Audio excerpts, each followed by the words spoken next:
ಮಾಟ ಮಂತ್ರದ ಪರಿಹಾರಕ್ಕಾಗಿ ಸುಮಾರು ವಿಡಿಯೋಗಳನ್ನ ಮಾಡಿ ಹಾಕಿದ್ದೀನಿ. ಯಾರಾದರೂ ನೋಡಿಲ್ಲ ಅಂದರೆ ನೋಡಿ. ಅದ್ರ ಜೊತೆಗೆ ಇವತ್ತಿನ ವಿಡಿಯೋ ಕೂಡ ಇದು ಒಂದು ಮಾಟ ಮಂತ್ರ ಪರಿಹಾರಕ್ಕಾಗಿ ಮಾಡ್ತಾ ಇರೋದು. ತುಂಬ ಜನಕ್ಕೆ ಕೆಲವೊಂದು ವಸ್ತು ಸಿಗುತ್ತೆ, ಕೆಲವೊಂದು ವಸ್ತು ಸಿಗಲ್ಲ. ಹಾಗಾಗಿ ಇವತ್ತು ನಿಮಗೆ ಇದು ಒಂದು ಉಪಯುಕ್ತವಾದ ಅಥವಾ ತುಂಬ ಸರಳವಾದ ಒಂದು ಮಾಟ ಮಂತ್ರದ ಪರಿಹಾರ ಅಂತಲೇ ಹೇಳ್ಬೋದು.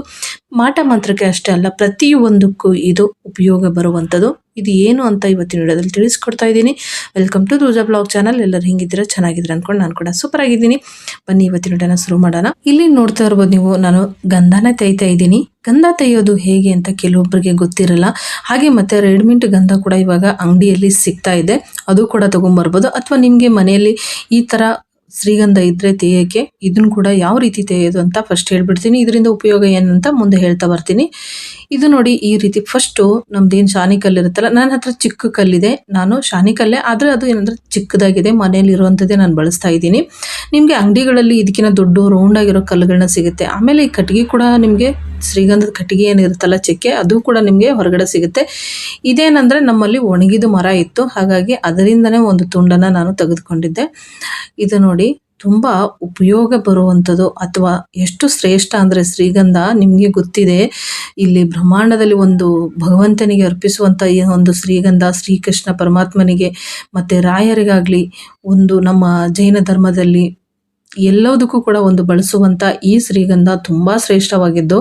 ಹಾಗಾಗಿ ಇದರಿಂದ ಉಪಯೋಗ, ಇದರಿಂದ ಹೇಗೆ ನಾವು ಮಾಟ ಮಂತ್ರ ಪರಿಹಾರ ಮಾಡ್ಕೋಬೋದು ಅಂತ ನೀವು ಕೇಳೋದಾದರೆ ಖಂಡಿತ ನಾನು ಈ ಪೂರ್ತಿ ವಿಡಿಯೋ ನೋಡಿದ್ರೆ ಎಲ್ಲವನ್ನೂ ಕೂಡ ಅರ್ಥ ಆಗುತ್ತೆ. ಅರ್ಧ ನೋಡಿ ಅರ್ಧ ಬಿಟ್ಟರೆ ನಿಮ್ಗೆ ಯಾವುದು ಕೂಡ ಇಲ್ಲ ಅರ್ಥ ಆಗಲ್ಲ. ಹಾಗಾಗಿ ಪೂರ್ತಿ ವಿಡಿಯೋ ನೋಡಿ ತಿಳ್ಕೊಳ್ಳಿ ಅಂತ ಹೇಳ್ತಾ ಇವತ್ತಿನ ವಿಡಿಯೋದಲ್ಲಿ ಇದರ ಪೂರ್ತಿ ಮಾಹಿತಿನ ಕೊಡ್ತಾ ಇದ್ದೀನಿ. ಶ್ರೀಗಂಧ ಕಲ್ಲು ಮತ್ತು 2 ಚೆಕ್ಕೆನ ಎರಡೂ ನೀಟಾಗಿ ತೊಳಿಬೇಕು, ಶುದ್ಧ ನೀರಿನಲ್ಲಿ ತೊಳಿಬೇಕು. ತೊಳೆದಾದ್ಮೇಲೆ ಈ ರೀತಿ ನೀವು ಗಂಧನ ತೆಯ್ಕೋಬೇಕು. ತೆಯ್ಯಬೇಕಾದ್ರೆ ನೋಡಿ, ಬಲಕಿಂದ ಈ ಕಡೆ ಎಡಕ್ಕೆ ಬರಬೇಕು. ಆ ರೀತಿ ನೀವು ತೆಯ್ಯಬೇಕು ಕಲ್ಲನ್ನು. ಆವಾಗ ಶ್ರೀಗಂಧ ನಿಮಗೆ ತೆಯ್ತಾ ಒಂದು ಒಳ್ಳೆ ಶ್ರೀಗಂಧನ, ಒಳ್ಳೆ ಘಮ ಬರುತ್ತೆ. ಹಾಗೆ ಮತ್ತೆ ಒಳ್ಳೆ ಶ್ರೀಗಂಧನ ನಿಮಗೆ ರೆಡಿ ಆಗುತ್ತೆ.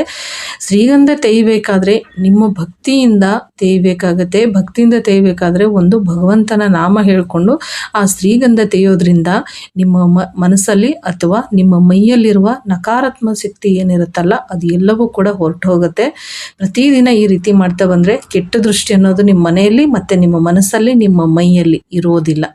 ಈ ರೀತಿ ಒಂದು ಇನ್ನೂ ಫುಲ್ ಪವರ್ಫುಲ್ ಆಗಿ ಇದನ್ನ ಮಾಟ ಮಂತ್ರ ನಾವು ಪರಿಹಾರ ಮಾಡ್ಕೊಳ್ಳೋಕೆ ಇನ್ನೂ ಇದೆ, ನಾನು ಹೇಳ್ತಾ ಬರ್ತೀನಿ.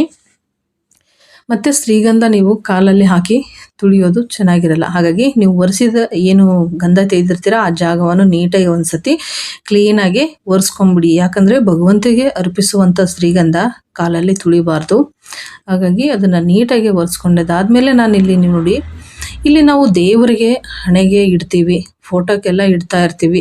ಅದೇ ರೀತಿ ನಾವು ಹೇಗೆ ಇಟ್ಕೋಬೋದು, ಅದು ಅದರಿಂದ ಹಣೆಗೆ ಇಟ್ಕೊಂಡ್ರೆ ನಮಗೇನಿಲ್ಲ ಆಗುತ್ತೆ ಅಂತ ಇವತ್ತು ಗೊತ್ತಾಗುತ್ತೆ ನಿಮಗೆ.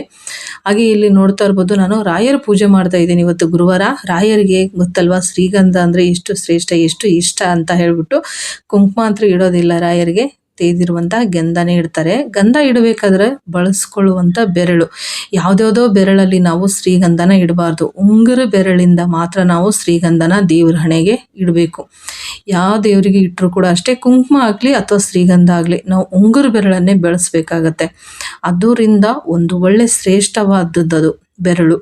ಹಾಗಾಗಿ ನಾವು ಉಂಗುರ ಬೆರಳಿಂದ ಪ್ರತಿಯೊಂದು ದೇವರಿಗೂ ಹಣೆ ಕುಂಕುಮ ಆಗಲಿ ಶ್ರೀಗಂಧ ಆಗಲಿ ಇಡಬೇಕಂದ್ರೆ ಉಂಗುರ ಬೆರಳಿಂದನೇ ಇಡಬೇಕು. ಆಮೇಲೆ ಇದರಿಂದ ನಮಗೆ ಏನು ಪ್ರಯೋಜನ, ಇದು ಮನೆಯಲ್ಲಿ ನಾವು ಶ್ರೀಗಂಧ ತೆಯ್ಯೋದ್ರಿಂದ ನಮ್ಗೇನು ಕೆಟ್ಟ ದೃಷ್ಟಿ ಮಾಡಿರ್ತಾರೆ ಅದು ಕೂಡ ಪ್ರತಿದಿನ ಮಾಡ್ತಾ ಬಂದರೆ, ತೆಯ್ತಾ ಬಂದರೆ ಅದು ಕೂಡ ನಮ್ಮ ಮನೆಯಿಂದ ಹೊರ ಹೋಗುತ್ತೆ, ಕೆಟ್ಟದಾಗಿ ಮಾಡಿರುವಂಥದ್ದು ಮಾಟ ಮಂತ್ರದ್ದು. ಹಾಗೆ ನೀವು ಶ್ರೀಗಂಧ ತೆಗೆದು ಭಗವಂತನ ಹಣೆಗಿಡಬೇಕಾದ್ರೆ ಮನಸ್ಸಲ್ಲಿ ಅಂದ್ಕೊಂಡು ಭಕ್ತಿಯಿಂದ ಭಗವಂತನಲ್ಲಿ ಕೇಳಿಕೊಂಡು ಈ ಶ್ರೀಗಂಧವನ್ನು ಭಗವಂತನ ಹಣೆಗೆ ಇಡಿ. ಏನಂದರೆ ನಮ್ಮ ಮನೆಯಲ್ಲಿ ಏನು ಕೆಟ್ಟ ದೃಷ್ಟ ಇದೆ, ನಮ್ಮ ಮನಸ್ಸಲ್ಲಿ ಏನು ಕೆಟ್ಟದ್ದು ಅನ್ನಿಸ್ತಾ ಇದೆ, ನಮ್ಮ ಮೈಯಲ್ಲಿ ಯಾಕೆ ಇಷ್ಟೊಂದು ಸುಸ್ತು ಆಲಸ್ಯ ಆಗ್ತಾ ಇದೆ, ಇದೆಲ್ಲವೂ ಕೂಡ ಭಗವಂತ ನಿನ್ನ ಪಾದದಲ್ಲಿ ಹಾಕ್ತಾ ಇದ್ದೀನಿ, ಇದನ್ನೆಲ್ಲವೂ ನೀನು ಪರಿಹಾರ ಮಾಡು ಅಂತ ಹೇಳ್ತಾ ಇದು ಒಂದು ಶ್ರೀಗಂಧ ಭಗವಂತನಿಗೆ ಅರ್ಪಿಸಬೇಕು. ಹಾಗೆ ಇದನ್ನು ಇನ್ನೂ ನಾವು ಹೇಗೆ ಉಪಯೋಗ ಮಾಡ್ಕೋಬೋದಂದರೆ, ಪ್ರತಿದಿನ ಭಗವಂತನಿಗೆ ನೀವೇನು ನಿಮ್ಮ ಮನೆಯಲ್ಲಿ ದೇವರಿಗೆ ಶ್ರೀಗಂಧ ಹಚ್ಚಿ ಆದಮೇಲೆ, ಪೂಜೆ ಎಲ್ಲ ಮುಗಿದ ಮೇಲೆ ಲಾಸ್ಟಲ್ಲಿ ನೀವು ಹಣೆಯ ಸೆಂಟರಲ್ಲಿ, 2 ಹುಬ್ಬಿನ ಸೆಂಟರಲ್ಲಿ ನೀವು ಆ ಶ್ರೀಗಂಧವನ್ನು ಇಟ್ಕೋಬೇಕು ಹಣೆ ಮೇಲೆ. ಅದು ಉಂಗುರ ಬೆರಳಿಂದ ಇಟ್ಕೋಬೇಕು. ಆವಾಗ ನಿಮಗೆ ಏನಾಗುತ್ತಂದರೆ ಯಾವುದೇ ಕೆಟ್ಟ ದೃಷ್ಟಿ ನಿಮ್ಮ ಮೈ ಮೇಲೆ ಇರಲಿ ಅಥವಾ ನಿಮ್ಮ ಮನೆಯಲ್ಲಿ ಇರಲಿ ಅಥವಾ ಮನಸ್ಸಲ್ಲಿ ಒಂದು ಗೊಂದಲ ಇರುತ್ತೆ, ಮನಸ್ಸಿಗೆ ಶಾಂತಿ ಇರಲ್ಲ, ಸಮಾಧಾನ ಇರಲ್ಲ, ಮನಸ್ಸಿಗೆ ಏನೋ ಒಂದು ಆಲಸ್ಯ ಥರ ಇರುತ್ತೆ. ಆವಾಗ ಏನಾಗುತ್ತಂದರೆ ಅದನ್ನು ಪ್ರತಿದಿನ ನೀವು ಇಡ್ತಾ ಬಂದರೆ ಅದನ್ನು ಕಮ್ಮಿ ಆಗ್ತಾ ಬರುತ್ತೆ. ಈ ರೀತಿ ನೀವು ಮಾಡ್ತಾ ಬಂದರೆ ಪ್ರತಿದಿನ ಶ್ರೀಗಂಧದ ಉಪಯೋಗ. ಹಾಗೆ ಮತ್ತು ಈ ಶ್ರೀಗಂಧ ನೀವು ತೆಗೆದು ಒಂದು ಬಟ್ಟಲಲ್ಲಿ ಹಾಕ್ಕೊಂಡು ಈ ರೀತಿ ಮಾಡ್ಕೋಬೋದು. ಅಥವಾ ನಾನು ಇಲ್ಲಿ ಕಟ್ಟಿಗೆ ಇದೆಯಲ್ಲ ಅದ್ರ ಮೇಲೆ ಇಟ್ಕೊಳ್ತೀನಿ, ನೀವು ಬಟ್ಲಲ್ಲಿ ಬೇಕಾದರೆ ಹಾಕೋಬೋದು. ಎಲ್ಲ ದೇವರಿಗೂ ಕೂಡ ಇದನ್ನು ಅರ್ಪಿಸ್ಬೋದು ಅಲ್ವಾ. ತುಂಬಾ ತಂಪವಾಗಿರುವಂಥ ಶ್ರೀಗಂಧ, ದೇಹಕ್ಕೆ ತಂಪು ಕೂಡ, ಭಗವಂತನಿಗೆ ಅರ್ಪಿಸೋದ್ರಿಂದ ತುಂಬಾ ಉತ್ತಮ. ಇದು ಪ್ರತಿದಿನ ನೀವು ತೆಗೆದು ಪೂಜೆ ಮಾಡಬೇಕಾಗತ್ತೆ. ಅಥವಾ ನಿಮಗೆ ಅಂಗಡಿಗಳಲ್ಲಿ ಇವಾಗ ಪುಡಿ ಕೂಡ ಸಿಗ್ತಾ ಇದೆ, ಆದರೆ ಒರಿಜಿನಲ್ ಪುಡಿ ನೋಡಿ ಅದನ್ನು ತೆಗೆದುಕೊಂಡು ಬಂದು ನೀವು ಪೂಜೆಗಳನ್ನ ಮಾಡ್ಕೊಳ್ಳಿ. ಅಂದರೆ ನಮಗೆ ಇಲ್ಲಿ ಚಿಕ್ಕ ಚಿಕ್ಕ ವಿಷಯಗಳಲ್ಲಿ ಅಥವಾ ಚಿಕ್ಕ ಚಿಕ್ಕ ವಸ್ತುಗಳಲ್ಲಿ ನಮ್ಮ ಪೂಜೆಯ ಒಂದು ವಿಧಾನಗಳಲ್ಲಿ ನಾವು ಕೆಟ್ಟ ದೃಷ್ಟಿನ ಆಚೆ ಹಾಕ್ಬೋದು, ಮನೆಯಿಂದ, ಮನಸ್ಸಿಂದ, ಮೈಯಿಂದ. ಏನಂದರೆ ನಾವು ಅನ್ಕೋತೀವಿ ದೊಡ್ಡ ಎಲ್ಲಾದ್ರೂ ದುಡ್ಡು ಕೊಟ್ಟು ಎಲ್ಲಾದ್ರೂ ಕೇಳಿ ಈ ಮಾಟ ಮಂತ್ರ ಎಲ್ಲ ವಾಮಾಚಾರ ಎಲ್ಲ ತೆಗಿತಾರಲ್ಲ ಅವ್ರ ಹತ್ರ ಎಲ್ಲ ಹೋಗಿ ತೆಗೆಸ್ಕೊಂಬರ್ಬೋದು, ಪರಿಹಾರ ಮಾಡ್ಕೊಂಬರ್ಬೋದು ಅಂತ ಅನ್ಕೋತೀವಿ. ಆದರೆ ಹಾಗಿಲ್ಲ. ಅದ್ರ ಬದಲು ನಾವು ಪ್ರತಿನಿತ್ಯ ಈ ಪ್ರಯತ್ನವನ್ನು ಭಗವಂತನಲ್ಲಿ ನಂಬಿಕೆ ಇಟ್ಕೊಂಡು ಭಗವಂತನ ಪೂಜೆ ಮಾಡ್ತಾ ಬಂದರೆ ಎಲ್ಲವೂ ತಾನಾಗೆ ಬಯಲಾಗುತ್ತೆ. ನಾವು ಅಲ್ಲಿ ದುಡ್ಡು ಕೊಟ್ಟು ಹೋದರೂ ಅವರು ದೇವರಿಗೆ ನಂಬೇ ನಮ್ಮ ಮೇಲೆ ಅವರು ಒಂದು ಅಲ್ಲಿ ಕೆಲಸನೂ ಮಾಡ್ತಾರೆ. ಅವರು ದೇವರಿಗೆ ಕೂಡ ನಂಬಿ ನಮಗೆ ಏನೇ ಒಂದು ಕೊಟ್ಟರು ದೇವ್ರ ಹೆಸರು ಮೇಲೆ ಕೊಡ್ತಾರೆ ಅಲ್ವಾ. ನಾವು ದುಡ್ಡು ಕೊಟ್ಟು ಅಲ್ಲಿ ಖರ್ಚು ಮಾಡಿಕೊಂಡು ಒಂದು ಭಕ್ತಿನ ಕೊಂಡ್ಕೊಳ್ಳೋದಕ್ಕಿಂತ, ಶಕ್ತಿನ ಕೊಂಡ್ಕೊಳ್ಳೋದಕ್ಕಿಂತ ನಮ್ಮ ಮನಸ್ಸಲ್ಲೇ ನಾವು ಭಕ್ತಿಯಿಂದ ಭಗವಂತನಿಗೆ ನಂಬಿಕೆ ಇಟ್ಕೊಂಡು ಪೂಜೆ ಮಾಡಿ ಅದರ ಫಲನ ನಾವು ಪಡಿಬೋದು ಅಂತ ನನ್ನ ಉದ್ದೇಶ. ಯಾಕಂದರೆ ಎಲ್ಲೆಲ್ಲೋ ಹೋಗಿ ದುಡ್ಡು ಹಾಳು ಮಾಡ್ಕೊಳ್ಳೋದು ಬೇಡ. ಕಷ್ಟಪಟ್ಟು ದುಡಿದು ಯಾರಿಗೋ ದುಡ್ಡು ಕೊಟ್ಟು ಆ ಭಕ್ತಿನ ಭಗವಂತಗೆ ಅರ್ಪಿಸೋದು ಬೇಡ ದುಡ್ಡು ಕೊಟ್ಟು. ಹಾಗಾಗಿ ನಮ್ಮ ಭಕ್ತಿಯಿಂದ ಭಗವಂತನಿಗೆ ಪೂಜೆ ಮಾಡಿ ಅವನ ಪಾದಕ್ಕೆ ಬಿದ್ದು ಪ್ರತಿದಿನ ಅವನ ಸೇವೆ ಮಾಡ್ತಾ ನಮ್ಮ ಕಷ್ಟಗಳನ್ನು ಪರಿಹರಿಸ್ಕೋಬೇಕು ಅಂತ ನನ್ನ ಉದ್ದೇಶ. ಹಾಗಾಗಿ ಈ ಶ್ರೀಗಂಧ ಒಂದು ಈ ರೀತಿ ನೀವು ಕೆಲಸವನ್ನು ಮಾಡುತ್ತೆ. ಮಾಟ ಮಂತ್ರ ನಿಮ್ಮ ಮೈ ಮೇಲೆ ಮಾಡಿದ್ರು, ಹೊಟ್ಟೆಲಿ ಹಾಕಿದ್ರು ಅಥವಾ ನಿಮ್ಮ ಮನೆಗೆ ಮಾಡಿದ್ರು ಕೂಡ ಪ್ರತಿನಿತ್ಯ ನೀವು ಹಣೆಗೆ ಇಡ್ತಾ ಬರಬೇಕು. ಭಗವಂತನಲ್ಲಿ ಆ ಪ್ರಾರ್ಥನೆ ಮಾಡ್ತಾನೆ ಇರಬೇಕು. ಎಷ್ಟೇ ಕೆಟ್ಟದ್ದು ಮಾಡಲಿ ಭಗವಂತ ಎಲ್ಲವನ್ನು ವಾಪಸ್ ಹೋಗಲಿ, ಮತ್ತು ನಮ್ಮ ಮನೆಯಿಂದ ದೂರ ಆಗಲಿ, ನಮಗೆ ಒಳ್ಳೇದಾಗ್ತಾ ಬರಲಿ ಅಂತ ನೀವು ಒಳ್ಳೆಯ ಮನಸ್ಸಿಂದ ಇನ್ನೊಬ್ರಿಗೆ ನೀವು ಕೂಡ ಒಳ್ಳೇದು ಮಾಡ್ತಾ ಬಂದಾಗ ಅದು ಪ್ರತಿನಿತ್ಯ ಕಡಿಮೆ ಆಗ್ತಾ ಬರುತ್ತೆ.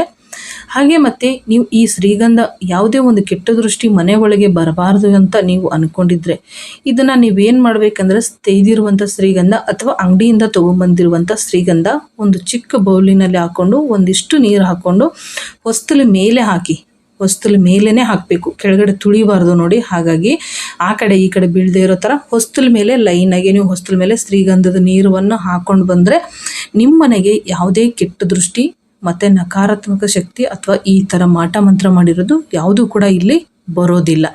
ಹಾಗಾಗಿ ಈ ರೀತಿ ಮಾಡ್ತಾ ಬನ್ನಿ. ಯಾಕಂದರೆ ಹೊಸ್ತಲ ಮೇಲೆ ಯಾಕೆ ಹಾಕಬೇಕಂದ್ರೆ ಹೊಸ್ತಲು ಯಾರೂ ತುಳಿಯೋದಿಲ್ಲ.